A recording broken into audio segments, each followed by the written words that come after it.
फिर से एक बार स्वागत है इस वीआरसी के चैनल पर।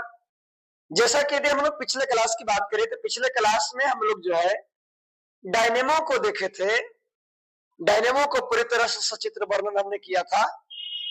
आज डायनेमो से संबंधित हम लोग महत्वपूर्ण वैसे सवालों को हम लोग जानेंगे जिससे आपके एग्जामिनेशन में ऑब्जेक्टिव से लेकर आंकिक प्रश्नों तक के सवाल आपसे किए जाते हैं।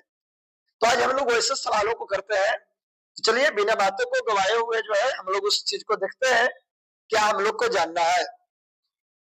तो यदि हम लोग जहां तक डायनेमो की बात करें तो डायनेमो हमने बताया था बेहतर तरीका से। जो हमारे नए विद्यार्थी हैं, जो हमारे नए मित्र, नए हमारे दोस्त, नए हमारे भाई जो भी है, वो आप पहले की वीडियो को जो आप देख ले, फिर इसके बाद आप देखें, आपको पूरी तरीका से एकदम कपार में चला जाएगा, किसी प्रकार का कोई कंफ्यूजन नहीं रहेगा, है ना। तो चलिए थोड़ी सी बात को हम लोग पुरानी बातों को फिर से रिपीट करते हैं, थोड़ी सी को, है ना। अब यदि हम लोग बात करें तो जैसा कि हमने बताया था कि डायनेमो जब उसमें अपेक्षित गति होती है तो 2 बार वह अधिकतम मान देता है, 2 बार वह अधिकतम मान देता है। और डायनेमो द्वारा 2 बार जो अधिकतम मान प्राप्त होता है, 2 बार जो अधिकतम मान प्राप्त होता है उसे शिखर मान कहते हैं। उसे क्या कहते हैं? शिखर मान। और यदि ये शिखर मान धारा के रूप में प्राप्त होती है तब उसे शिखर धारा कहते हैं, शिखर धारा कहते हैं। और यदि यह मान वोल्टता के रूप में प्राप्त होता है, वोल्टता के रूप में, तब उसे शिखर वोल्टता कहते हैं। शिखर क्या कहते हैं? वोल्टता। तो जब भी डायनेमो घूमता है और डायनेमो और आर्मेचर के बीच जब अपेक्षित गति होती है तो उसके बीच 2 बार अधिकतम मान मिलती है। और जो 2 बार अधिकतम मान मिलती है उसे शिखर मान के नाम से जानते हैं। और शिखर मान के रूप में धारा भी हमें मिल सकता है और शिखर मान के रूप में हमें वोल्टता भी मिल सकता है। और यदि हम लोग बात करें तो शिखर धारा को हम लोग आई नोट से दर्शाते हैं। और यदि शिखर वोल्टता की बात करें तो हम लोग ई नोट से दर्शाते हैं। इसके नीचे 0 लगा देंगे तो वह ई नोट पढ़ते हैं, आई नोट, और इसको ई नोट पढ़ते हैं। और यदि हम लोग बात करें तो जब भी डायनेमो का समीकरण हम लोग लाते हैं तो डायनेमो का समीकरण आई बराबर आई नोट साइन ओमेगा टी, आई बराबर आई नोट साइन ओमेगा टी, यह धारा का समीकरण हो जाता है। और यदि आप वोल्टता की बात करें तो वोल्टता का समीकरण हो जाता है ई बराबर ई नोट साइन ओमेगा टी। तो धारा अगर जो बात करनी है तो धारा का समीकरण होता है आई बराबर आई note sine omega T.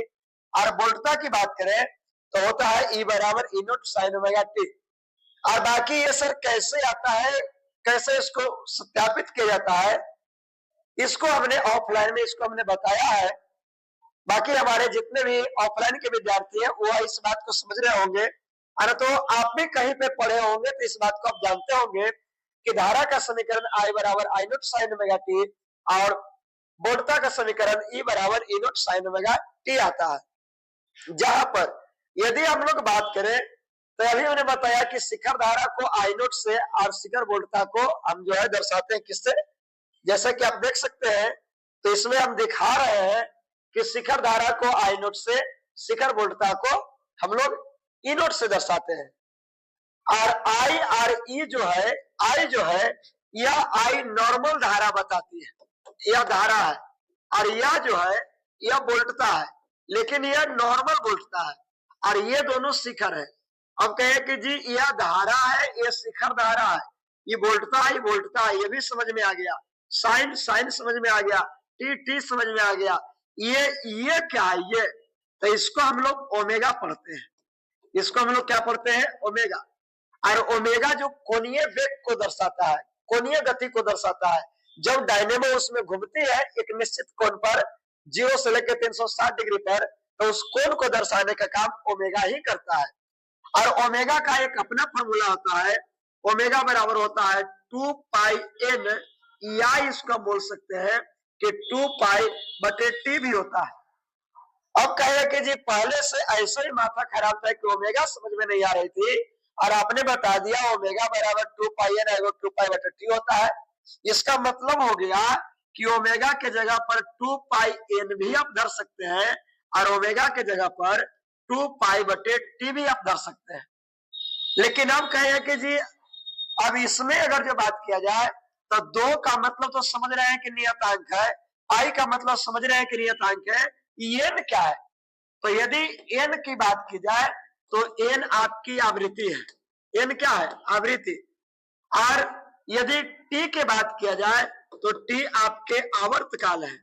T क्या है? आवर्तकाल। और आवृत्ति और आवर्तकाल में एक गहरा संबंध होता है। एन बराबर 1/टी भी होता है। एन बराबर 1/टी भी होता है। एन बराबर 1/टी भी होता है। और यदि हम लोग जहां तक बात करें तो ये जो आपका एन है ये आवृत्ति है और आवृत्ति का मात्रक हर्ट्ज होता है, हर्ट्ज।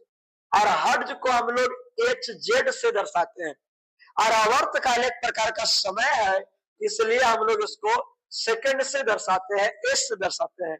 जो आवर्तकाल को दर्शाना है तो एस से दर्शाएंगे, आवृत्ति को दर्शाना है तो हर्ट्ज से दर्शाएंगे। और आवृत्ति और आवर्तकाल में संबंध होता है, एन बराबर 1/टी होता है। समीकरण होता है आई बराबर आई नॉट साइन ओमेगा टी, ई बराबर ई नॉट साइन ओमेगा टी। और आई और ई जो है नॉर्मल धारा वोल्टता की बात करता है और आई नॉट जो है शिखर धारा वोल्टता की बात करता है और बाकी ये प्रत्यावर्ती धारा के समीकरण होते हैं। ठीक है। और यदि हम लोग बात करें तो यही तक नहीं छोड़ता है, आपके एग्जामिनेशन में पूछता है एक चक्कर में कितना बार अधिकतम मान मिलता है, तो एक चक्कर में 2 बार अधिकतम मान मिलता है और 2 बार धारा वोल्टता, दोनों 2 बार जो है अधिकतम मान हमें प्राप्त होता है। उसके बाद यदि हम लोग बात करें तो आपको एग्जामिनेशन में इससे संबंधित आपको न्यूमेरिकल भी पूछ देता है और ऐसे सवाल रहता है जो आपको देखने में एकदम कपार दर्द करेगा, लगेगा कि जी अब तो हमसे ही बनेगा ही नहीं, हम तो बच गए। लेकिन आप बचेंगे नहीं, क्योंकि आपके साथ आपका मित्र, आपका दोस्त, आपका बड़ा भाई खड़ा है। आपको एकदम उस नैया, उस मजार से जो है एकदम आपको हम साइड करेंगे, एकदम ऐसी पतवार देंगे कि बस मारो किनारा लग जाओगे। ठीक है। अब कह रहे कि जिस पर सवाल कैसे देता है, तो बहुत सस्ता सवाल और बहुत अच्छा सवाल रहता है, लेकिन फिर भी आपको ना समझने की वजह से थोड़ी सी परेशानी डाल देता है। तो आप देखेंगे कैसा सवाल रहता है। सवाल रहता है मेरे भाई, मेरे दोस्त, मेरे मित्र, सवाल रहता है कि आपको आंकिक प्रश्न डाल देता है कि एक प्रत्यावर्ती धारा का, एक प्रत्यावर्ती धारा का,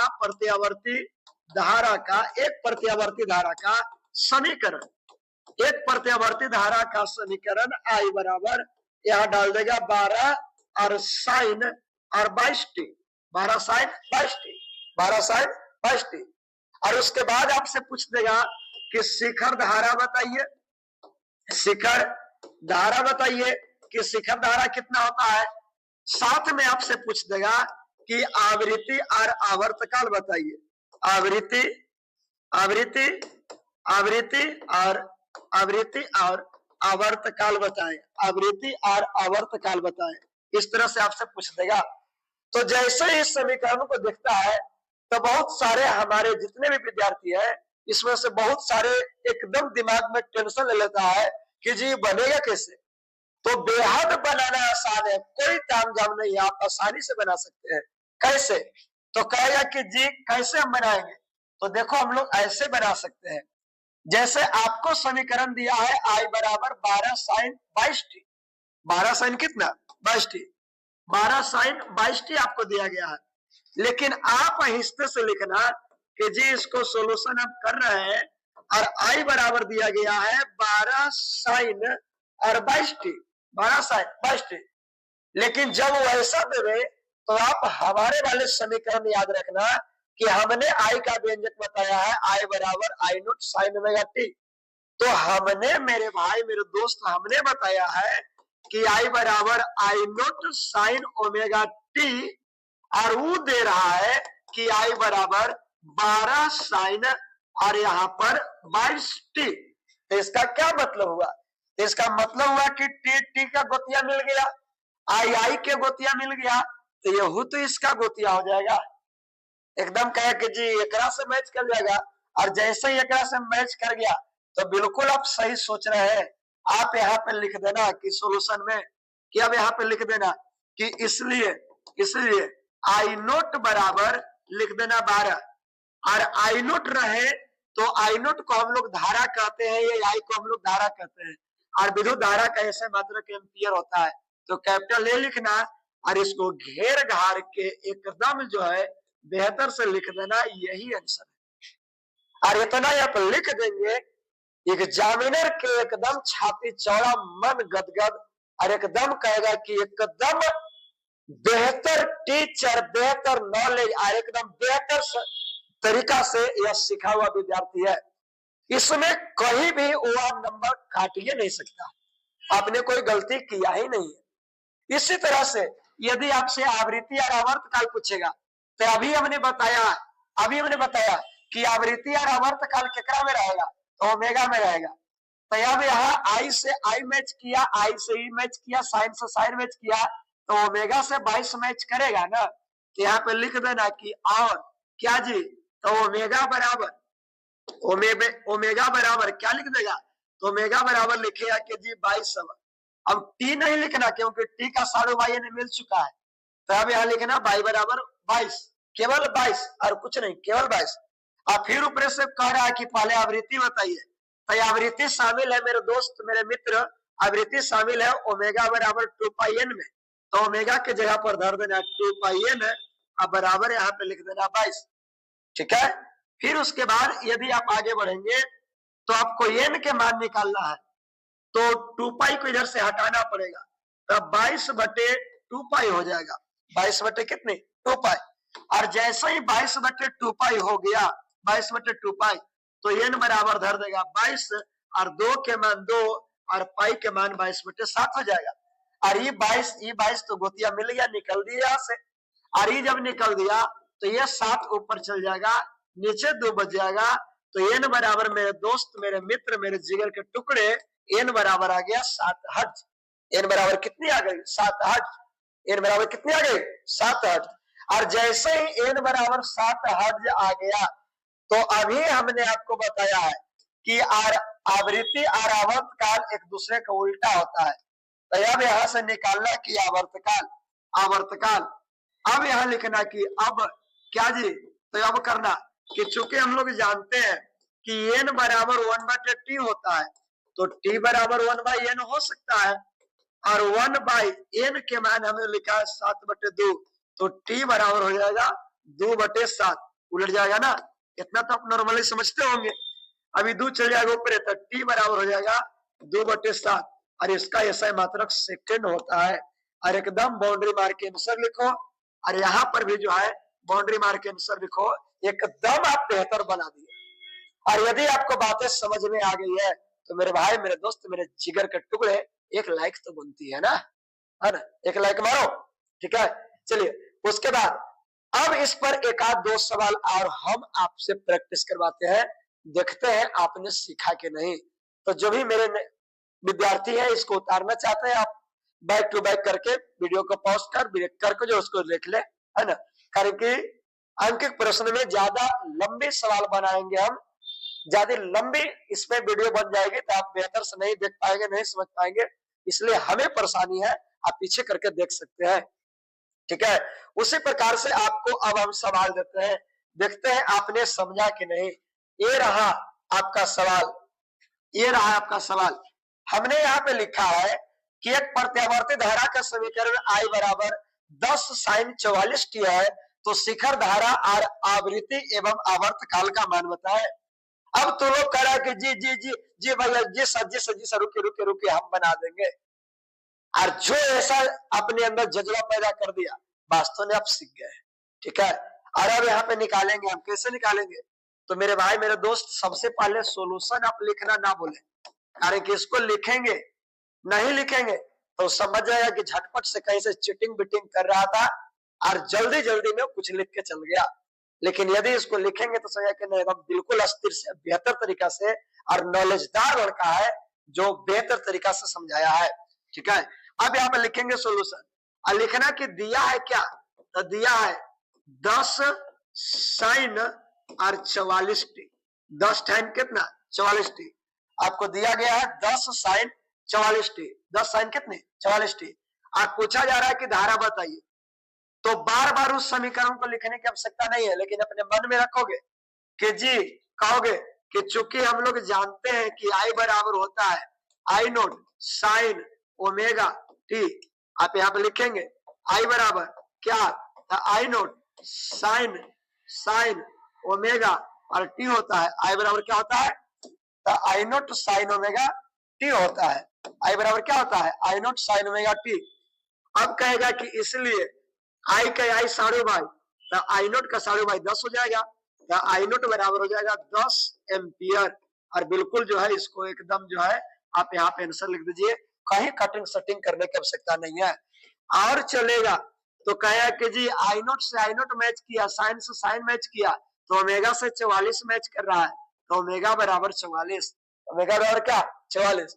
और यदि ओमेगा बराबर 44 हो गया तो अब कहना कि चूंकि हम लोग जानते हैं कि ओमेगा बराबर 2 पाई एन होता है, 2 पाई एन, जैसा कि पीछे मैंने बताया, तो ओमेगा के जगह पर रख सकते हैं 2 पाई एन, बराबर लिख देना 44, एन बराबर लिख देना मेरे भाई मेरे दोस्त मेरे मित्र कि 2 पाई और 44 बटे 2 गुना 44 है ना, और यहाँ हो जाएगा 22/7। अब ये दोनों जो है कटर दुश्मन है, कट के भागेगा, और जैसे ही भागेगा तो यहू दूसरे दूसरे कट जाएगा, तो बेचारे 7 ऊपर चढ़ जाएंगे, तो एन बराबर 7 हर्ट्ज आ जाएगा। एन बराबर क्या 7 हर्ट्ज, यही आपका आंसर है। और यदि उसके बाद आपसे पूछ रहा है कि आवर्तकाल बताइए, क्या बताइए आवर्तकाल, तो आवर्तकाल के लिए करोगे कि अब वो सुनो वो बता देंगे क्या जी, तो लिखना कि चूंकि हम लोग जानते हैं कि n बराबर 1/t होता है, तो t बराबर 1/n हो जाएगा, और 1 n के मान 7, इसका कहने का मतलब कि t बराबर 1/60 सेकेंड हो जाएगा। एकदम आसान तरीका से आसान भाषा में हमने आपको समझाया, और यदि आपको समझ में आ गया होगा तो शेयर करना ना भूले, है ना। चलिए, तो ये इस तरह से आप देख सकते हैं, इसको पीछे करके आप देख लेना। उसी तरह से नेक्स्ट आपको सवाल दिया कि ये रहा है आपका दूसरा सवाल, ये रहा आपका दूसरा सवाल, और इस सवाल को हम बोले कि थोड़ा इसको बना के दिखा ये क्या होगा, इसको आप कैसे बनाएंगे, तो कहेगा कि जी अब एकदम पक्का समझ गए हैं कि एकदम सोल्यूशन लिखेंगे, ई बराबर लिखेंगे 220 साइन 88 टी, और फिर यहाँ पे लिखेंगे क्या, तो लिखेंगे कि चूंकि हम ई बराबर जानते हैं कि ई नोट साइन और ओमेगा टी होता है, ई नोट साइन ओमेगा टी होता है। अब यहाँ से तो आप पकड़ लेंगे ना कि ई सही मैच किया, इसलिए ई नोट बराबर हो गया 220, और ई नोट मतलब वोल्ट है, इसका ऐसा मात्रक वोल्ट हो जाएगा। और ओमेगा बराबर कितने आ जाएगा मेरे भाई मेरे दोस्त मेरे मित्र, ओमेगा बराबर आ जाएगा 88, और 88 निकल गया, तो अब आप यहाँ से एन हमें बताइए और टी हमें बताइए, ये दोनों को कमेंट बॉक्स में कमेंट करो, हम आपका कमेंट का इंतजार कर रहे हैं, ठीक है। तो बिल्कुल यहाँ से आप बना सकते हैं इस तरह से।